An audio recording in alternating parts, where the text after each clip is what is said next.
नकली भैंस। रामपुर गांव अपनी सादगी और सीधे सच्चे लोगों के लिए जाना जाता था। इसी गांव में रहने वाला कन्हैया थोड़ा चालाक और शौकीन मिजाज का था। उसे बिना मेहनत के पैसा कमाने की आदत थी। एक दिन उसने सुना कि पास के कस्बे में एक शानदार काली भैंस बहुत महंगे दामों में बिक रही है। कन्हैया के मन में एक शरारती योजना आ गई। उसने सोचा, अगर मैं नकली भैंस बनाकर लोगों को दिखाऊं तो भीड़ इकट्ठी होगी और मैं पैसे कमा लूंगा। कन्हैया ने काले रंग का मोटा कपड़ा लिया, बांस और रस्सियों से एक ढांचा बनाया और उसे भैंस का आकार दे दिया। ऊपर से सींग भी लगा दिए। दूर से देखने पर वो सचमुच भैंस जैसी लग रही थी। अगले दिन कन्हैया नकली भैंस को गांव के मेले में ले आया। उसने ढोल पिटवाया और घोषणा करवाई, देखिए अनोखी भैंस, ऐसी भैंस कहीं नहीं मिलेगी।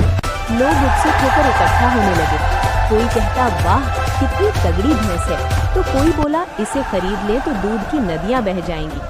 कन्हैया ने भैंस के पास खड़ा होकर उसकी खूब तारीफ की और देखने के पैसे लेने लगा। लोग हंसते मुस्कुराते पैसे देते रहे। तभी गांव का बुजुर्ग किसान हरिराम वहां पहुंचा। उसने भैंस को ध्यान से देखा और बोला, अरे भैया, ये भैंस कुछ अजीब नहीं लग रही। हरिराम ने पास जाकर भैंस को हल्का सा धक्का दिया। अचानक भैंस का ढांचा हिल गया और कपड़ा खिसक गया। अंदर से बांस और रस्सियां दिखाई देने लगी। भीड़ में खुसुर खुसुर शुरू हो गई। किसी ने जोर से कहा, अरे ये तो नकली भैंस है। लोगों को समझते देर न लगी कि कन्हैया ने उन्हें धोखा दिया है। सबने गुस्से में कन्हैया को घेर लिया। कन्हैया शर्म से सिर झुकाए खड़ा रह गया। उसने हाथ जोड़कर माफी मांगी और कहा, मुझसे गलती हो गई, माफ कीजिए साहब, मैंने गलती की। बस माफी मांगने से काम नहीं चलेगा कन्हैया। हाँ, तुमने हम सबको निराश किया है। धोखे से कमाया गया पैसा कभी टिकता नहीं। ईमानदारी से की गई मेहनत ही असली कमाई है।